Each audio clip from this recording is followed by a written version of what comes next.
Bonjour les amis, je suis très heureuse de vous retrouver. Je vais vous partager les énergies, les influences de la prochaine pleine lune qui se formera le 16 avril prochain à 20h55 heure de Paris dans l'axe Balance-Bélier. Donc la pleine lune se trouvera elle à 26 degrés du signe de la Balance et le soleil donc en opposition lui sera donc à 26 degrés du signe du Bélier. Alors c'est la première pleine lune de l'année zodiacale qui a démarré donc avec la nouvelle lune en bélier en fait le 1er avril dernier. Et donc c'est une lunaison qui est très importante puisqu'elle démarre en fait un nouveau cycle. Et cette pleine lune vient mettre particulièrement en lumière donc l'axe relationnel qui est l'axe balance-bélier. Donc on va regarder un petit peu plus dans le détail les énergies de cet axe. Et ce que je voulais aussi vous partager avant de commencer, c'est que cette pleine lune, elle est très importante puisqu'elle voit aussi se former le nouveau cycle de Jupiter à Neptune, ce cycle dont on parle déjà depuis plusieurs semaines. Et alors, le nouveau cycle précisément donc, se forme le 12 avril. Et donc 4 jours après aura lieu donc la pleine lune. Donc on va dire quand même que cette pleine lune, elle peut vraiment faire focus sur, sur ce nouveau cycle qui démarre et qui est très important. Alors la dernière fois que Jupiter et Neptune se sont retrouvés en conjonction dans le signe des Poissons, donc c'était en 1856, donc vous voyez il y a plus de 160 ans, d'où en fait l'importance de ce nouveau cycle, d'autant qu'il se passe dans le signe de la maîtrise de Jupiter et de Neptune. Donc c'est un moment en fait qui est très important et sur lequel justement on va insister, on va regarder. Pour moi, pour résumer, c'est vraiment comment dire, une purge quelque part avant de démarrer un tout nouveau cycle quand ils formeront leur prochain cycle Neptune-Jupiter dans le signe du Bélier. Donc je crois que pendant les 13 ans à venir, qui est la durée de ce cycle, eh bien, il va y avoir en fait une dissolution de l'ancien mode de fonctionnement de notre société, de nos lois. Alors bien sûr, tout se fera étape par étape. C'est vrai que parfois on se dit oui, mais on a envie de changement maintenant, mais je crois que c'est j'imagine en tout cas que ça sera progressif tout au long en fait de ce cycle. En tout cas, c'est un cycle qui annonce une fin d'un mode de fonctionnement depuis 160 ans. Vous voyez, donc c'est vraiment quelque chose d'important. Alors ce cycle, quand il est vécu à son stade supérieur, eh bien, c'est-à-dire quand il est vécu avec des hautes vibrations, eh bien, il symbolise en fait tous les possibles merveilleux, tout ce dont l'humanité en fait est porteuse en termes de changement. Et ça peut vraiment représenter en fait un éveil de conscience, un sursaut, un saut quantique. Vous voyez, en tout cas, je ne sais pas comment on peut le nommer, mais il y a vraiment voilà, il y a vraiment en fait cette idée d'un éveil individuel et d'un éveil collectif. Voilà, donc on va regarder un petit peu plus en détail quels sont les aspects en plus que reçoit justement que reçoit cette conjonction. Et tout ça, j'allais dire, cette pleine lune, elle se forme au moment de Pâques. Et symboliquement, Pâques, sans entrer dans les religions, je ne vais pas du tout partager quelque chose de religieux, mais sur le plan des énergies, en fait, on est vraiment dans un temps de résurrection, de renouveau. Donc ce temps est vraiment porteur, en tout cas, d'une régénération. Et on va regarder d'ailleurs que Pluton joue un rôle important dans cette pleine lune. Alors aussi, on verra que elle est importante cette pleine lune parce qu'il y a dans le signe des Poissons en fait 4 planètes. Et c'est vrai que dans un thème en général, que ce soit un thème personnel ou le thème d'une pleine lune, lorsqu'il y a en fait plusieurs planètes qui sont présentes dans un même signe, l'archétype du signe, en tout cas l'énergie du signe, est vraiment très importante. Donc on va regarder ça un petit peu plus précisément. Voilà. Alors donc la pleine lune nous invite toujours à trouver un équilibre, un ajustement entre, vous voyez, deux types d'énergie qui sont finalement opposés, puisque là, la balance s'oppose bien au signe du bélier. Donc on va regarder un petit peu les deux énergies qui sont en jeu pour essayer justement de pouvoir trouver un juste équilibre entre les deux. Alors la lune qui représente en fait nos besoins essentiels pour nous sentir bien, notre part sensible, notre part émotionnelle, donc nos humeurs, notre manière intérieure, notre météo intérieure, la manière dont on vit les choses et dont nous exprimons en fait nos émotions, notre part inconsciente, se trouve dans le signe de la balance. Donc c'est le signe de la balance, c'est en général le besoin de trouver un équilibre, de trouver en fait sa place, sa juste place dans les relations, de trouver l'harmonie, la paix, la conciliation. C'est un grand signe de paix, de tranquillité et qui souhaite voir l'harmonie et la beauté en fait en toute chose. Alors c'est le signe, premier signe du nous, hein, donc du nous sommes, en opposition au bélier qui est le signe du je suis. Donc c'est le premier signe collectif et c'est vraiment prendre en considération finalement toujours la place de l'autre, la vie de l'autre. Donc la balance, eh bien, il se trouve que souvent elle a une personnalité très diplomate qui cherche justement à concilier, à mettre de la paix, de l'apaisement, à trouver du compromis, vous voyez. Elle est vraiment diplomate en fait. Donc elle privilégie toujours bien sûr le dialogue, le partage avec l'autre, hein, c'est un signe d'air, donc il y a beaucoup d'échanges, un besoin d'échange, de partage. Et puis voilà, donc surtout, sur quoi je voulais insister, c'est qu'en général, elle fuit le conflit. Et voilà, donc elle essaye vraiment de réharmoniser. Donc je crois que là, dans cette pleine lune, je dirais que déjà sur le plan individuel, il est possible que, eh bien, avec quelqu'un de son entourage, voilà, que ce soit de l'ordre familial, un conjoint, un patron, un collègue ou autre, eh bien, qu'il y ait la possibilité peut-être de résoudre, alors peut-être pas un conflit, mais en tout cas une tension ou voilà quelque chose déjà d'existant. C'est possible justement de venir harmoniser, de venir pacifier une relation, hein. Donc ça c'est très important de voilà de peut-être de regarder, d'observer dans votre vie en tout cas qu'est-ce qui pourrait être relié justement à cette énergie-là. Et alors sur le plan collectif, eh bien ça peut être aussi j'allais dire un moment où, bien sûr, je pense à la guerre en Ukraine, hein, voilà, il peut y avoir effectivement un temps de peut-être une amorce, un commencement en tout cas, de recherche de paix et de conciliation dans les 15 jours qui suivent justement cette pleine lune. Et moi, ce qui me parlait en tout cas, c'est que au moment où le soleil, donc là pour cette pleine lune qui est en bélier, hein, à 26 degrés, 4 jours plus tard, il va rentrer en fait donc dans le signe du taureau. Et le signe du taureau, en fait, c'est un signe aussi qui est très paisible, qui est très posé. Et il est possible justement que ça vienne renforcer cette énergie très balance qui recherche justement l'harmonie et la conciliation.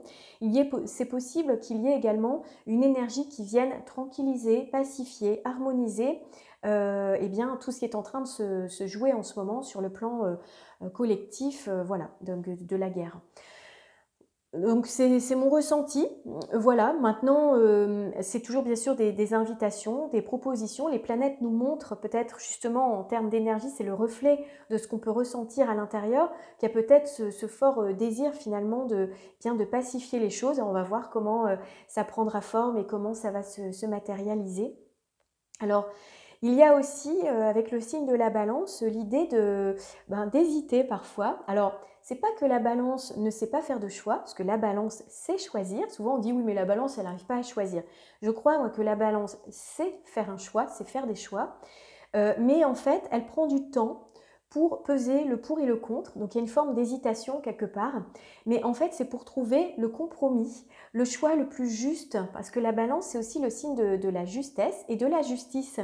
Donc elle est très éprise de justice. Donc pour vraiment trouver en fait un équilibre dans le choix pour que ça convienne à soi et aux autres, vous voyez, ben, je crois que c'est pour ça que la balance en fait s'offre un temps peut-être d'hésitation parce que c'est en fait un temps de réflexion avant tout, je crois.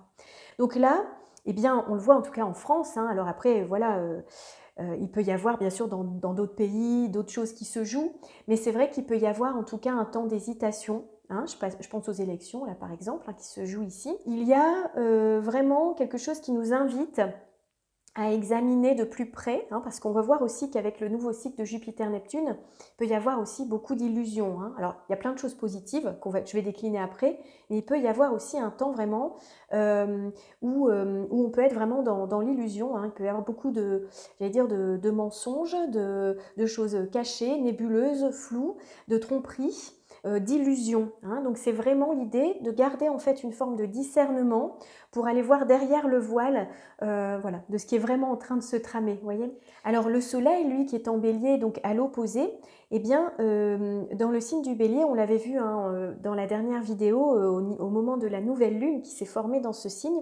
En fait, le signe du bélier, lui, eh bien, il peut être tout feu, tout flamme, il est plein de vitalité. C'est vraiment le jaillissement de l'énergie du nouveau cycle.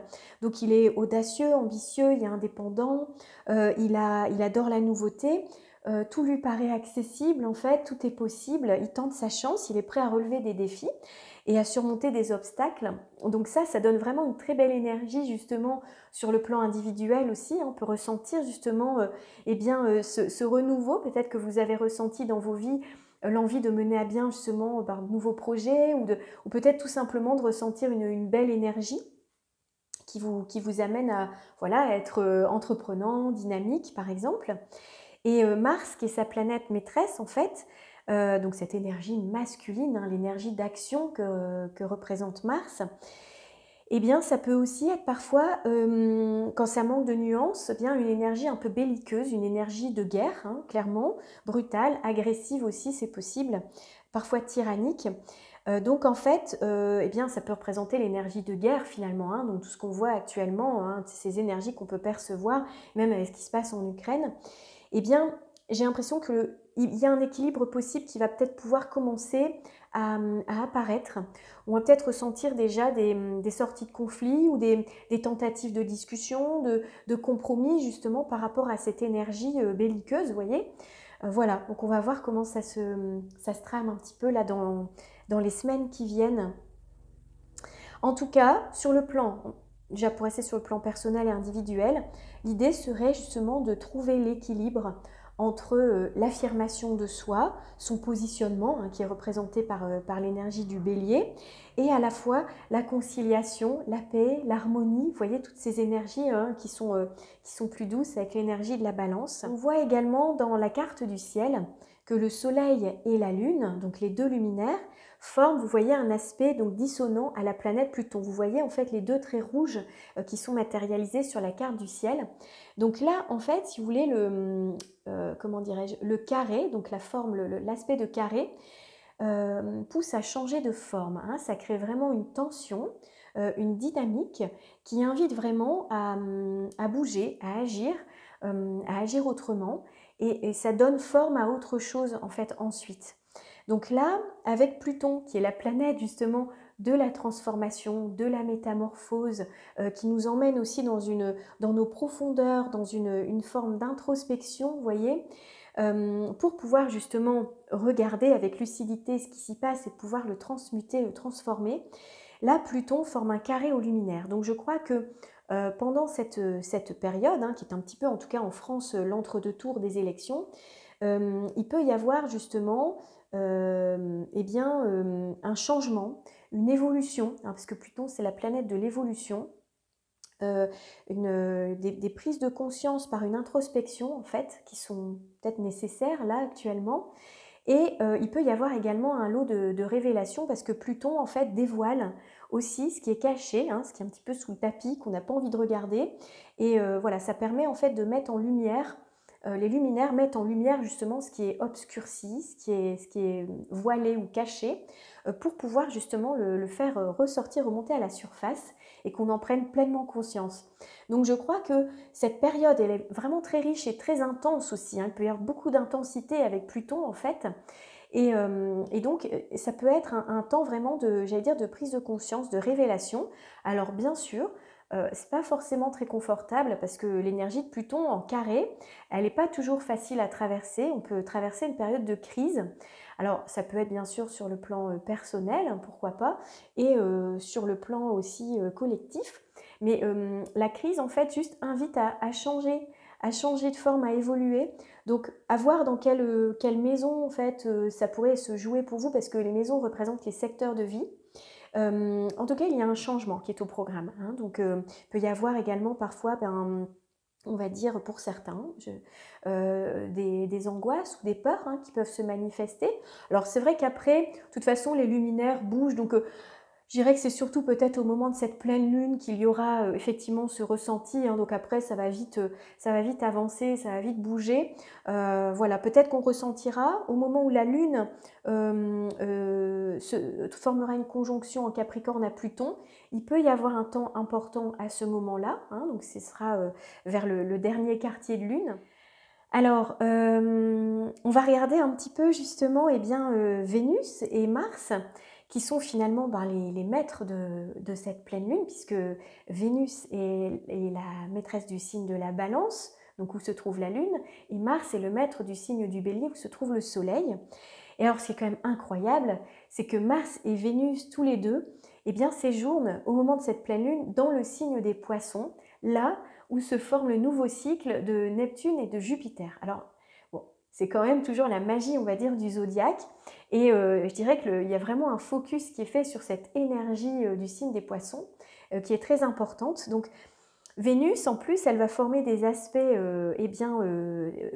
comment dire, facilitateurs, des aspects harmoniques, avec Uranus et Mercure, qui se trouvent dans le signe du Taureau, donc le signe de maîtrise de Vénus. Vous voyez, donc il y a vraiment beaucoup de correspondances. Je crois que les planètes elles font vraiment un travail très important. Il y a quand même cette conjonction de Jupiter et Neptune qui est vraiment exceptionnelle, hein, parce que dans le signe des Poissons, chez eux, il y a vraiment une énergie qui va permettre vraiment pour moi, un éveil individuel, un éveil collectif, des prises de conscience, on va voir, hein, une ouverture de cœur.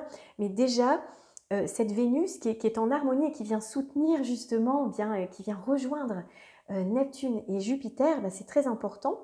Alors Vénus, là, elle est exaltée dans le signe des Poissons, ça veut dire qu'elle s'y sent très très bien, qu'elle peut s'y épanouir. Donc elle vibre en fait une énergie de paix, de calme, de pardon. Hein. Il y a aussi, vous voyez, dans l'idée finalement de cette conciliation, de cette, comment dire, cette pacification qu'on peut trouver dans le signe de la Balance avec la Lune, j'ai l'impression que Vénus, en fait, qui est la maîtresse du signe de la Balance, comme elle est en Poisson, elle vient ajouter beaucoup de douceur, beaucoup de compassion, une énergie de pardon. On se connecte vraiment à des hautes vibrations. Vous voyez, on peut amener notre dimension spirituelle finalement dans la matière et dans nos relations. Donc ça, c'est vraiment important. Il y a une grande empathie en fait, hein, chez Vénus en Poisson, un amour sans limite, voilà, une capacité en fait à pardonner et même à prendre soin aussi, hein, prendre soin, parfois même jusqu'au sacrifice. Il y a un petit côté infirmier, un côté vraiment, on a envie de prendre soin quoi, hein, chez Vénus en Poisson. Une belle sensibilité. Alors pour les artistes, eh ben, c'est vraiment très chouette aussi, il peut y avoir beaucoup d'inspiration. Vénus bénéficie des énergies neptuniennes, hein, du Poisson, donc c'est une belle énergie d'inspiration poétique, romantique, vous voyez, de belles sensibilités, de réceptivité. Voilà, donc Vénus, en fait, elle va s'imprégner justement de cette énergie, de ce nouveau cycle aussi eh bien, de Neptune et de Jupiter, puisqu'elle séjourne dans le même signe, même si elle n'est pas en conjonction pour l'instant, ce sera un petit peu plus tard. Voilà, donc ça va venir justement nous aider, je crois, à résoudre, à pacifier, hein. Donc Mars en Poisson, lui, eh bien c'est vrai que c'est une énergie en fait de Mars qui est plus canalisée vers la douceur, le calme, un côté plus pacifique, plus doux et voilà, alors plus réceptif aussi. Donc c'est un Mars qui peut être un petit peu plus passif. Donc comme le Soleil, lui, se trouve dans le signe du Bélier, hein, donc on a vu l'énergie du Bélier tout à l'heure, Mars, lui, qui est le maître de ce signe, eh bien, finalement, il est beaucoup plus relié à une énergie douce, à une énergie calme. Donc c'est pour ça que je me disais que dans les semaines qui viennent, il est possible que finalement, eh bien, les conflits s'apaisent. Voilà, hein, que ce soit sur le plan personnel ou sur le plan collectif finalement, puisque tout est imbriqué. Il y a quand même des énergies plus pacifiées en fait qui se présentent là. Voilà, une envie en fait certainement d'évoluer vers quelque chose de plus doux.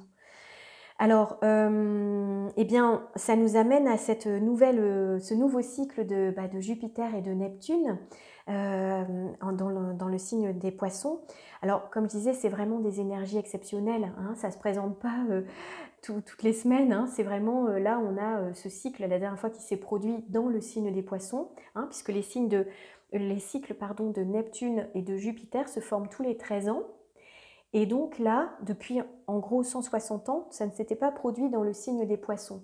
Donc là, ils sont chez eux et c'est pour ça que ça exacerbe, ça intensifie en fait cette énergie de ce nouveau cycle et à la fois avec l'énergie des poissons.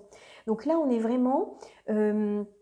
alors déjà sur le plan personnel, eh bien, ça peut apporter un renouveau. Alors, ça serait très important, très bien de regarder finalement dans quelle maison, dans quel secteur de vie, pour vous, se forme ce nouveau cycle de Neptune et de Jupiter. Hein, parce qu'on va regarder les énergies que ça nous amène. Mais du coup, c'est peut-être de voir justement ce qui peut démarrer, dans quelle maison, quel secteur il peut y avoir vraiment ce nouveau cycle qui démarre pour vous. Et voilà, donc alors Neptune en poisson, bien c'est vraiment le monde du rêve, le monde de l'intuition, de la sensibilité. Hein, on est vraiment très relié en fait aux énergies du grand tout, à l'inconscient collectif. Donc il y a cette facilité à se relier plus facilement en fait, eh bien à cette belle énergie divine, hein, finalement à notre dimension spirituelle, au mysticisme. Donc à la médiumnité, ou vous voyez en tout cas à d'autres perceptions qu'on peut avoir du monde. Et c'est vrai qu'on peut quand même observer que depuis que Neptune eh bien, traverse le signe des poissons, donc depuis un peu plus de 10 ans maintenant, il y a vraiment un développement en tout cas eh bien, des thérapies alternatives, voilà, de toutes sortes de thérapies qui sont basées, qui sont plus holistiques en fait, basées sur aussi la dimension émotionnelle et spirituelle de l'être. Donc on sent bien déjà l'évolution en fait que ça a pu mener. Et là aujourd'hui, bien il y a ce nouveau cycle qui se forme dans ce signe. Donc c'est vraiment une ouverture sur, j'allais dire, comment spiritualiser sa vie quelque part. Hein, donc ça peut amener vraiment aussi un côté visionnaire. On a envie de rêver finalement d'un nouveau monde, d'un autre monde, parce que Jupiter représente la manière dont on se réalise dans la société, hein, notre rôle social, donc, et puis notre environnement social. Donc ça veut dire que c'est vraiment la manière dont on peut se réaliser soi et réaliser un nouveau monde. Il peut y avoir comme une part de rêve, hein, d'essayer d'imaginer comme quelque chose en fait en gestation qui pourra arriver dans les années qui viennent sur vraiment ce qu'on souhaite vivre et expérimenter en fait de nouveau dans cette vie. Alors, donc, cette conjonction, elle peut nous amener aussi pendant donc, les 13 ans hein, qui viennent de ce cycle, à plus d'introspection, à inviter donc notre dimension spirituelle plus facilement en fait, dans notre vie, à développer notre côté visionnaire, notre côté humaniste aussi, compassionnel, notre dévotion, notre dévouement aussi. Et ça peut pousser également au sacrifice de soi pour les autres, d'être vraiment beaucoup plus dans le cœur, dans le côté humaniste. Hein, déjà, il y a vraiment ça. Ça peut pousser l'empathie en fait beaucoup plus loin en fait que ce qu'on a connu.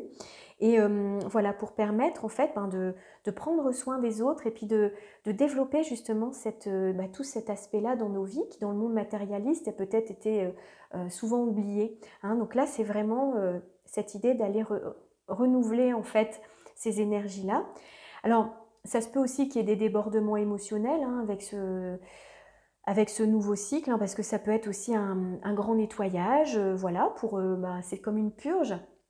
Vous voyez, quand on a une conjonction comme ça, aussi importante dans le signe des poissons, le signe des poissons, c'est le dernier de la roue zodiacale avant le démarrage en fait en bélier d'un nouveau cycle. Donc c'est comme une fin de cycle qui permet en fait de faire un bilan et un nettoyage avant d'entrer en fait dans le cycle suivant.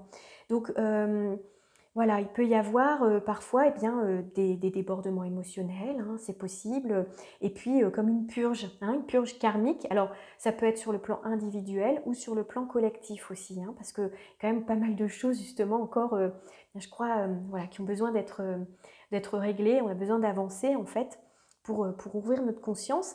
Et c'est là où j'en viens à cette idée justement, dans la vision supérieure de cette conjonction, ça peut vraiment nous amener dans les années qui viennent à un éveil beaucoup plus important sur le plan personnel et collectif.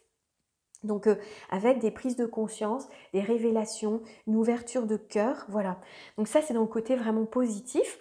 Après, dans la version un petit peu moins, on va dire un petit peu plus sombre, ou voilà, ou en tout cas quand on vibre un petit peu plus bas, ça peut être aussi des idéologies, vous voyez, qui sont qui nous mettent dans l'illusion, qui sont fumeuses, quoi, qui sont vraiment, comment dire, qui nous enfument, hein, dans quelque chose qui est complètement faux, dans une illusion, voilà, c'est ça.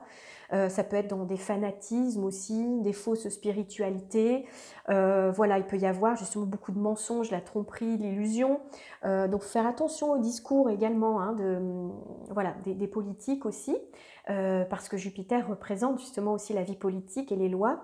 Donc là, il peut y avoir un sérieux enfumage, vraiment, des mensonges, hein, vraiment. Donc ça, je crois que l'invitation, c'est de faire très très attention, de garder son discernement, ses pieds sur terre, pour aller voir ce qu'il y a derrière le voile, aller gratter un petit peu, aller vraiment pour comprendre en fait ce qui se trame et ne pas prendre pour argent comptant voilà, ce qui est proposé finalement dans les discours. Voilà, chacun de se faire son idée sur la question. Et puis aussi, pour terminer un peu sur cette énergie, bien, le signe des poissons, en fait, c'est un signe double. Donc, il y a à la fois bien le poisson matérialiste et le poisson plus spirituel, voyez. Et donc, c'est possible qu'il y ait, dans tout ce nouveau cycle de 13 ans, hein, qui va durer 13 ans, eh bien, une scission, ou en tout cas, une scission, j'aime pas trop dire ça, mais en tout cas deux visions du monde. Peut-être des personnes qui resteront plus attachées en fait à la vie matérielle, hein, qui resteront dans voilà, dans ce type de vision du monde. Et puis des personnes qui développeront davantage en fait, eh bien, leur dimension spirituelle, leur dimension humaine, leur dimension, voyez, de détachement, hein, par rapport à la matière finalement. Voilà, pour créer en fait une nouvelle réalité. Donc, il peut y avoir justement voilà, ces deux mondes en fait qui cohabitent. Et donc, bien, dans les années qui viennent, il peut aussi y avoir, bien sûr, des questions de santé, comment se soigner maintenant, voilà, hein, parce qu'on est vraiment dans l'axe de la santé aussi, dans l'axe poisson vierge. Voilà, donc dans toutes les années qui viennent, peut-être comment trouver des alternatives pour venir se soigner. Donc voilà pour résumer. Alors c'était juste, bien sûr, je crois que ça peut être important de regarder dans votre thème, bien sûr, où se trouve cette pleine lune, dans quel axe elle vient en fait activer chez vous. Et puis surtout, voilà, si elle est reliée par exemple aussi à un point sur votre ascendant, votre milieu de ciel. Donc ça, si vous pouvez regarder dans votre thème, ça va vous donner des renseignements aussi précieux. Et puis savoir dans quelle maison se forme ce nouveau cycle de Jupiter et de Neptune aussi, hein, pour vous voir quelles sont voilà, cette nouvelle énergie qui va vous être invité de vivre en fait et d'expérimenter pendant les 13 ans qui viennent. Voilà. Et bien voilà ce que je voulais partager avec vous. Je vous remercie beaucoup pour votre présence, pour vos messages, vos partages qui me touchent toujours énormément. Et voilà, si vous avez des questions, bien, je suis là aussi pour y répondre. Vous pouvez me contacter par email pour tout accompagnement personnalisé, pour réaliser votre thème personnel, votre thème de naissance, ou on appelle ça la révolution solaire, donc le thème de l'année, hein, avec les transits planétaires sur votre thème, pour vous apporter justement, eh bien, des informations qui sont précieuses. Et voilà, donc pour tout ça, vous pouvez me contacter donc, par email. Vous le trouverez donc en barre d'informations là juste en dessous. Et je vous répondrai avec joie. Voilà. Merci beaucoup pour votre écoute et d'avoir partagé ce moment et ce temps avec moi. Et je vous retrouve très bientôt pour la prochaine nouvelle lune. Voilà, à bientôt. Au revoir.